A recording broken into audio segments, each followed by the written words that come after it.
Baik, terima kasih kepada kawan-kawan. Mungkin langsung mulai saja. Bismillahirrahmanirrahim. Assalamualaikum warahmatullahi wabarakatuh. Alhamdulillah, innal hamdalillah nahmaduhu wa nasta'inu wa nastaghfiruh wa na'udzu billahi min syururi anfusina wa min sayyiati a'malina. May yahdihillahu fala mudilla lahu wa may yudlilhu fala hadiya lahu. Asyhadu an la ilaha illallah wahdahu la syarika lahu wa asyhadu anna Muhammadan 'abduhu wa rasuluhu la nabiyya ba'dah. Rabbi shrah li sadri wa yassir li amri wahlul 'uqdatam min lisani yafqahu qawli. Qala Allah ta'ala fi kitabihil karim, a'udzu billahi minasyaitonir rajim. Bismillahirrahmanirrahim. Al-yawma akmaltu lakum dinakum wa atmamtu 'alaikum ni'mati wa raditu lakumul Islam dinan. Qala Rasulullah sallallahu alaihi wasallam, ballighu anni walau ayah. Shadaqallahul azim wa shadaqa Rasulullah sallallahu alaihi wasallam. Alhamdulillah, pada kesempatan kali ini saya cukup bersyukur karena masih diberikan kesempatan untuk memberikan atau berbagi sedikit pengetahuan kepada kawan-kawan di grup, dan juga patut kita syukuri bersama nikmat iman yang telah diberikan Allah Subhanahu wa taala kepada kita, sehingga masih istiqomah, masih bertahan dalam lingkup kegiatan yang positif, dan mudah-mudahan kegiatan ini bisa terus berlangsung, diteruskan oleh generasi-generasi kita di masa yang akan datang. Kemudian juga salawat serta salam kita haturkan kepada junjungan kita Nabi besar Muhammad sallallahu alaihi wasallam,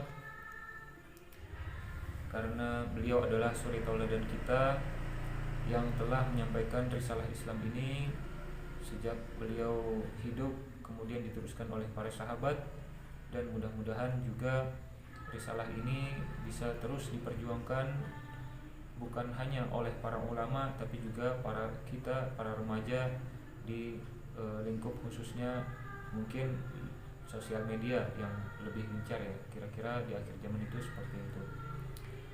Baiklah, mungkin untuk perkenalan sedikit sudah ada disampaikan oleh panitia kita. Paling-paling ulun hanya atau saya ingin sedikit menceritakan kenapa saya kemudian bisa dalam kesempatan ini menjadi pemateri untuk kawan-kawan. Ini adalah sebuah gugahan dalam benak saya karena melihat banyak remaja-remaja yang antusias untuk menerima kajian khususnya tentang pengetahuan Islam. Maka ketika saya mengetahui itu dari teman saya tertarik untuk ikut bergabung, dan mudah-mudahan kita dengan berbagi pengetahuan ini bisa bermanfaat di kehidupan kita yang berikutnya. Juga saya ucapkan terima kasih kepada para panitia yang telah memberikan kesempatan ini kepada saya, juga kepada teman-teman yang saya banggakan, yang mudah-mudahan setelah kita menggunakan waktu yang banyak ini menjadi waktu yang bermanfaat, menjadi sebuah umur yang benar-benar kita fungsikan untuk di jalan Islam, dan mudah-mudahan setelah kegiatan ini juga kawan-kawan semakin berkembang, selain menjadi pendengar juga menjadi seorang dai di masyarakat khususnya. Baik, ulun atau saya ingin sedikit jelaskan mekanisme dalam kita nanti materi. Saya seperti saat ini mengirimkan nanti insyaallah sebuah video, kemudian kita akan interaktif, jadi videonya akan bersambung kepada kawan-kawan. Nanti ada sedikit interaktif dengan saya menanyakan pendapat atau sebuah pertanyaan yang perlu dijawab, sehingga nantinya akan saya lanjutkan penjelasannya. Dan di sini tidak bermaksud untuk bermain kuis atau semacamnya. Ini hanya metode dalam kajian saya pribadi kepada kawan-kawan. Mudah-mudahan metode ini bisa bermanfaat dan juga bisa berfungsi sebaik-baiknya atau semaksimal mungkin. Ya, mungkin seperti itu. Dan sedikit saya ingin sampaikan tema yang sudah disampaikan oleh panitia, yakni rekomitmen dalam Islam. Banyak insya Allah pengembangannya, hanya saja kita akan fokus dulu dalam kesempatan ini tentang rekomitmen lingkup prolog, dan untuk tahap berikutnya kita akan kembangkan dengan part 1, part 2 dan sebagainya, rekomitmen terhadap hal-hal yang berkaitan dengan kehidupan kita di masyarakat. Mungkin itu dulu pembuka dari saya, nanti akan dilanjutkan. Baiklah teman-teman yang dirahmati oleh Allah Subhanahu wa taala, kita kembali lagi dalam kajian. Sebelum itu saya ingin menyampaikan bahwa kita di sini sekali lagi hanyalah untuk berbagi pengetahuan yang terkait dengan sepak Islam.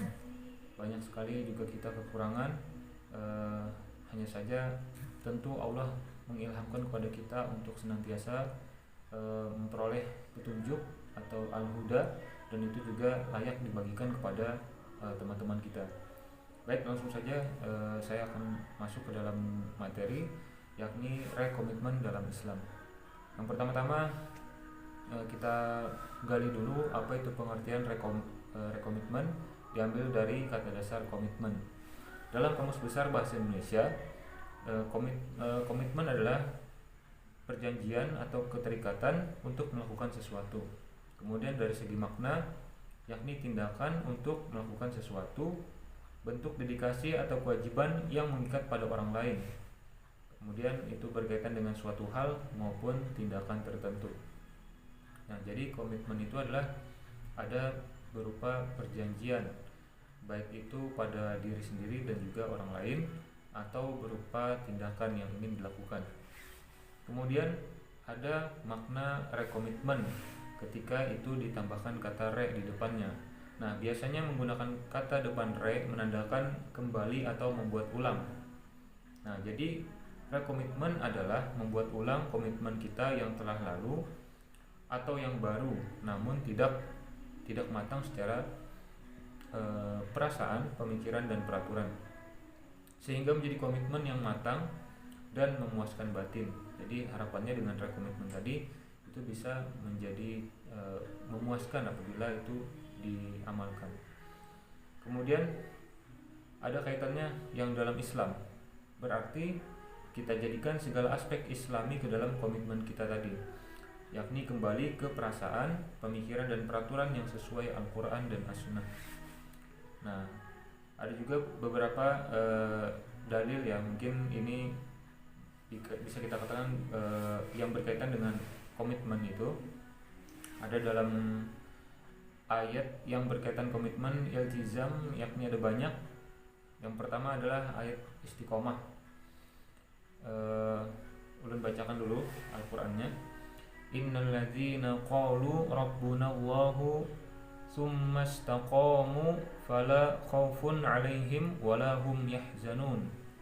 Yang artinya, sesungguhnya orang-orang yang berkata Tuhan kami adalah Allah, kemudian mereka tetap istiqomah, tidak ada rasa khawatir pada mereka dan mereka tidak pula bersedih hati. Itu adalah Al-Ahqaf 46 ayat 13. Kemudian ada juga ayat yang intinya adalah ingin berubah, atau bisa kita katakan ingin menjadi lebih baik. Mungkin langsung artinya saja supaya tidak terlalu panjang videonya. Itu di surah Ar-Ra'd 13 ayat 11. Allah tidak akan mengubah keadaan suatu kaum sebelum mereka mengubah keadaan diri mereka sendiri. Kemudian ada juga yang berkaitan dengan ayat tentang ingkar janji, karena memang dalam hal rekomitmen itu berkaitan dengan keinginan kita atau seseorang untuk memantapkan hatinya, memantapkan jiwanya untuk berkomitmen atau berjanji. Nah, ini adalah ayat Al-Baqarah 2 ayat 93, yang artinya, dan ingatlah ketika kami mengambil janji kamu dan kami angkat gunung Sinai di atasmu seraya berfirman, pegang teguhlah apa yang kami berikan kepadamu dan dengarkanlah. Kemudian mereka menjawab, kami mendengarkan tetapi kami tidak mentaati. Dan diresapkanlah ke dalam hati mereka itu kecintaan yang menyembah patung, anak sapi, ketika kekafiran mereka, karena kekafiran mereka.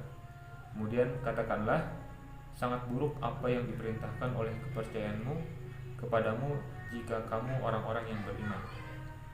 Nah, jadi di sini mereka sudah mendapatkan kebenaran, diminta oleh Allah langsung agar mereka bisa berjanji, tapi mereka mengingkari, sehingga Allah menghukum mereka dengan menetapkan di hati mereka sebuah kesesatan atau kekafiran.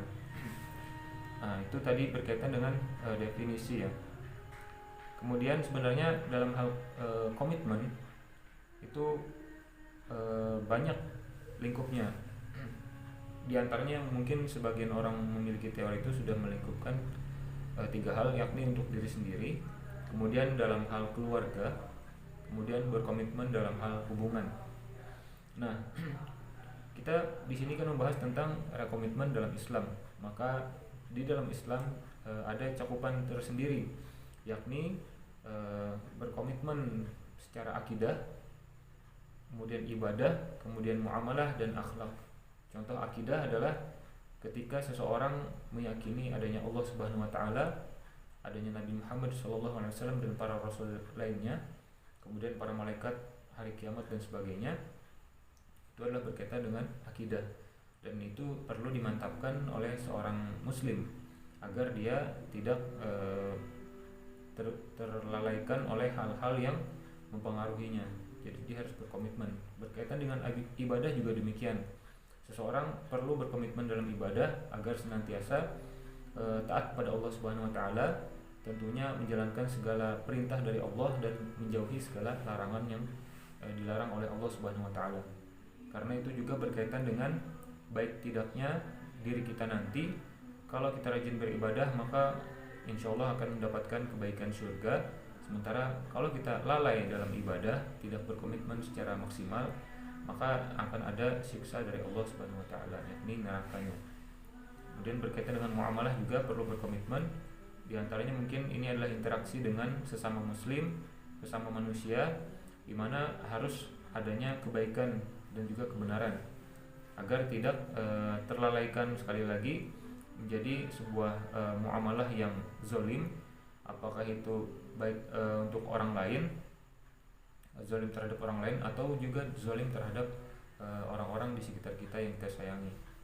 Kemudian berkaitan dengan akhlak juga demikian.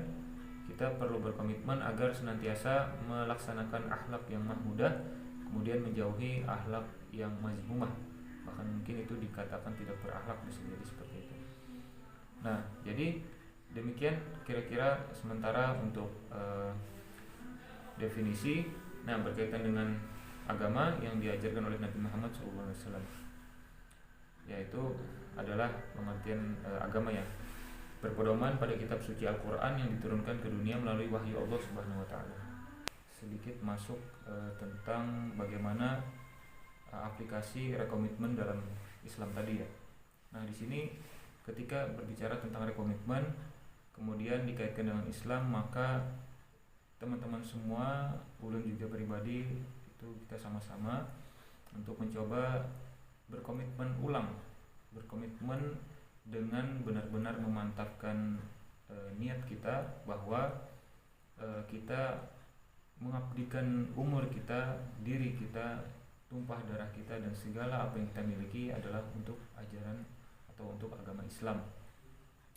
Nah, sebagaimana juga firman Allah Subhanahu wa taala, yakni wa ma khalaqtul jinna wal insa illa liya'budun. Jadi kita itu tidaklah diciptakan jin dan manusia melainkan untuk beribadah kepada Allah Subhanahu wa taala. Sehingga yang mungkin selama ini kita sudah berkehidupan di masyarakat, memang ada juga mengamalkan ibadah-ibadah. Hanya saja mungkin terkadang kita menomorduakan urusan kepada Allah itu, sementara urusan dunia kita nomor satukan. Maka satu poin yang mungkin ketika kita lakukan berkomitmen adalah mendahulukan Allah, baru kita menomor duakan dan nomor 3 dan seterusnya untuk hal-hal yang sifatnya dunia. Nah, kemudian poin berikutnya adalah mungkin kita memang adalah seorang muslim, insya Allah kita sudah mengucapkan kalimat syahadat, kemudian kita sudah mengamalkan ibadah, hanya saja tidak luput dari salah khilaf tentunya. Di tengah-tengah umur kita itu kita melaksanakan berbagai hal aktivitas yang mungkin juga ada sedikit kemaksiatan, dan itu adalah kezaliman pada diri kita, itu adalah pembangkangan kita terhadap Allah Subhanahu wa taala. Maka tentunya kita perlu kembali kepada Allah, yakni dengan cara bertaubat. Dan Allah sudah menyampaikan bahwa sebesar apapun dosa kita, selagi kita mau berdoa dan meminta ampun kepada Allah, maka Allah akan memberikan ampunannya sebelum kemudian matahari terbit dari sebelah barat ya. Lupa juga saya akhirnya. Ingat-ingat lagu tadi sedikit. Nah, maka taubat itu kita istilahkan sebagai hijrah. Hijrahnya seorang muslim. Nah, maka untuk bisa berhijrah dengan maksimal, tentunya kita harus memahami konsep kehidupan. Sebagaimana tadi saya katakan bahwa kita telah hidup dan kita telah beragama Islam. Maka kenapa kok kita masih bisa untuk kemudian bermaksiat kepada Allah?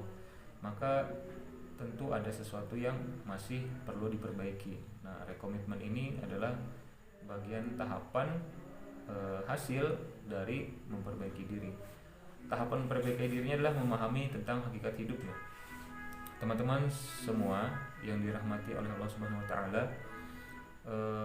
perlu interaksi tadi kan, perlu kiranya kawan-kawan itu menjawab sebuah pertanyaan besar, tapi di sini bukan satu ya, tapi 3 pertanyaan. Nah, pertanyaan dari saya ini adalah rumusan yang sering dipakai juga ya oleh teman-teman saya, disebut sebagai pertanyaan atau simpul besar dalam kehidupan. Coba teman-teman jawab, mungkin lewat PN ya supaya bisa didengar. Pertanyaan ini perlu dijawab oleh seluruh umat manusia, siapapun itu, apapun agamanya, perlu menjawab pertanyaan ini, dan dia menjawabnya pun juga harus tuntas, harus hasan dan sahih atau benar. Jika jawabannya keliru, maka kehidupannya tentu akan keliru juga. Tapi kalau dia menjawabnya dengan benar, dengan baik, maka insya Allah kehidupan selanjutnya akan menjadi benar. Pertanyaan itu adalah 3 pertanyaan tadi ya. Yang pertama, kawan-kawan nih boleh menjawab dengan versinya masing-masing. Mungkin nanti PN-nya tidak terlalu panjang, tidak terlalu lama juga, saya nanti memeriksanya ya.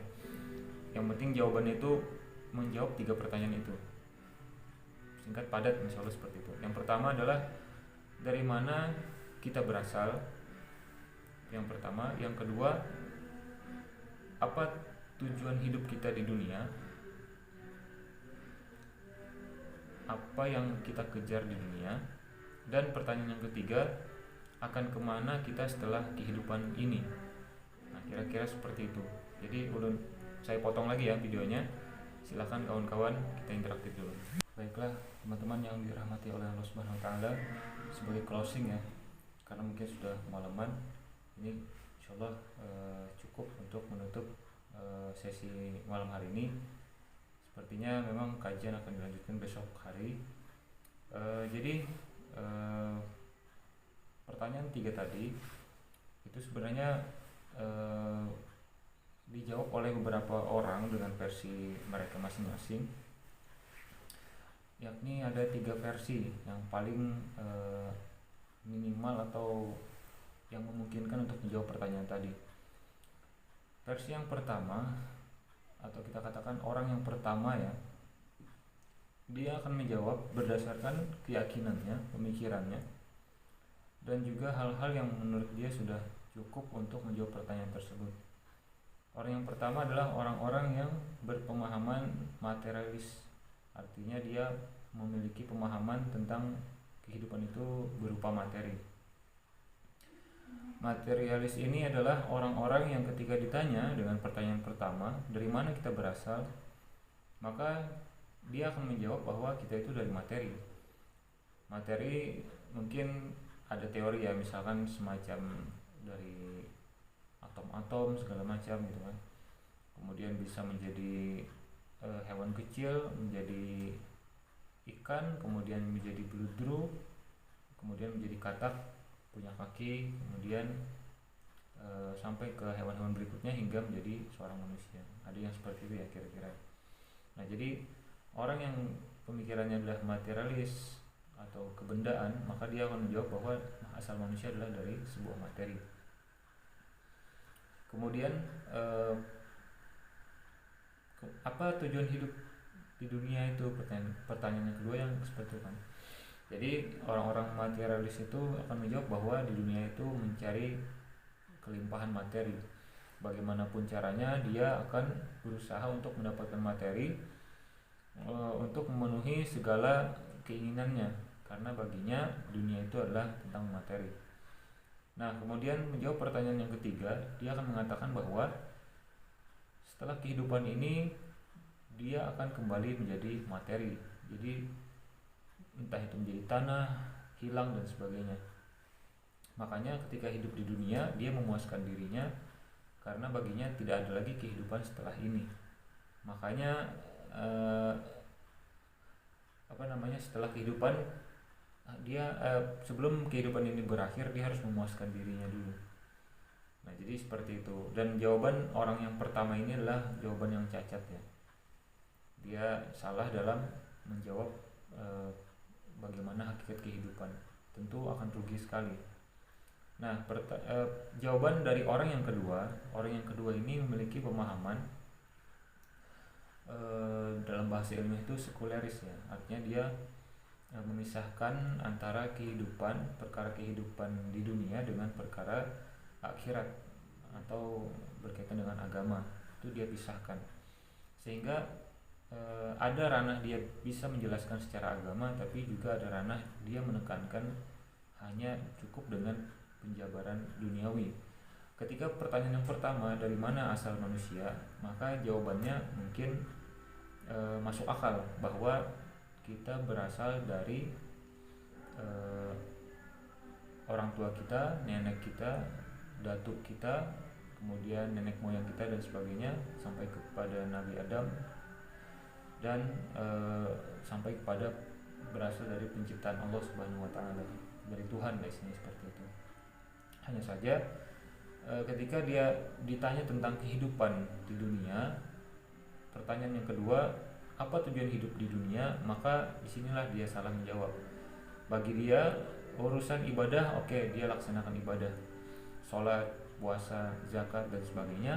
Hanya saja pada perkara muamalah, maka dia banyak melanggar hukum Islam, hukum agama.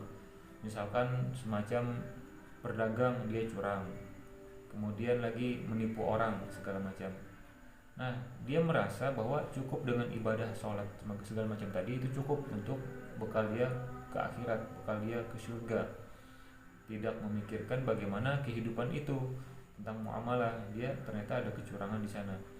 Juga berkaitan dengan bagaimana dia berkehidupan itu tidak menggunakan Al-Quran secara utuh, tidak menggunakan sistem Islam secara kafah. Maka di sini juga ada kaitannya makna pemisahan tadi, sistem dunia dengan masalah akhirat. Dia lebih memilih aturan yang dibuat oleh manusia, padahal di situ ada kedangkalan berpikir dan juga tidak sesuai dengan kehendak Allah Subhanahu wa taala, yang mana kita diciptakan berdasarkan juga atas aturan yang telah diturunkan.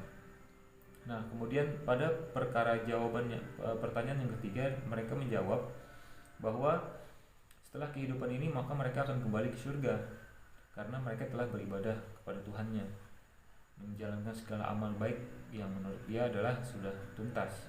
Padahal dari segi aturan hidup dia tidak menerapkan secara utuh, bahkan juga ada kecacatan kecurangan dan segala macam, karena baginya urusan dunia diurus oleh mereka sendiri, manusia, sementara urusan akhirat itu sudah ada ranahnya, ini ibadah segala macam. Maka jawaban dari orang yang ketiga ini juga cacatnya, salah. Dan jawaban yang ketiga adalah dari orang muslim beriman yang bertakwa kepada Allah Subhanahu wa taala. Maka ketika dia menjawab pertanyaan yang pertama, dari mana asal manusia, dari mana asal kehidupan kita, yakni jawabannya sama yang tadi, bahwa kita berasal dari Allah Subhanahu wa taala melalui perantara Nabi Adam dan Hawa dan sampai kepada kita saat ini. Kemudian ketika ditanya ke pertanyaan yang ketiga sebelum yang kedua, bahwa kita akan kembali pada Allah, terserah Allah nanti bagaimana urusannya terhadap diri kita. Yang penting ketika menjawab pertanyaan yang kedua, bahwa dalam berkehidupan itu kita melakukan sebagaimana Al-Quran dan As-Sunnah dan juga hukum-hukum yang ada di dalam ajaran Islam. Jadi pertanyaan kedua adalah apa tujuan hidup kita? Cukup satu saja jawabannya, yakni untuk beribadah kepada Allah. Maka urusan muamalah pun itu harus ada lingkup beribadah kepada Allah. Apakah itu diawali dengan bismillah, diakhiri dengan alhamdulillah, dan juga dengan amalan-amalan yang berkaitan dengan muamalah tadi. Misalnya ada waris, ada nikah segala macam, dagang segala macam, itu harus semuanya dilakukan dengan sistem Islam, ajaran Islam. Nah, makanya ketika menjawab pertanyaan ketiga adalah memang akan kembali pada Allah, terserah Allah mau mengantarkan kita ke surga yang mana. Yang penting kita di dunia sudah maksimal, tidak berkhianat atas aturan Al-Quran tadi. Kita benar-benar menjalankan seluruh pedoman Islam, yakni syariah Islam. Nah, seperti itulah jawaban orang yang ketiga yang kita anggap sebagai jawaban yang hasan atau benar. Maka kawan-kawan juga ketika dikaitkan dengan rekomitmen ya, upayakanlah agar dalam kehidupan ini senantiasa mengaitkan aspek kehidupan dengan aturan Islam, Al-Quran, As-Sunnah, ijma' sahabat, dan juga qiyas yang mungkin hukum-hukum yang belum ada itu kita tetap kembalikan kepada ajaran Islam agar tidak terlalaikan dan akhirnya kita salah dalam menjalani kehidupan ini.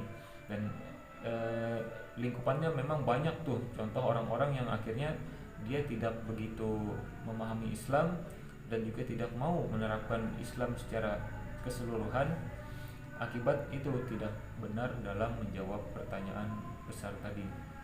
Jadi dari saya mengucapkan mohon maaf yang sebesar-besarnya karena keterbatasan waktu.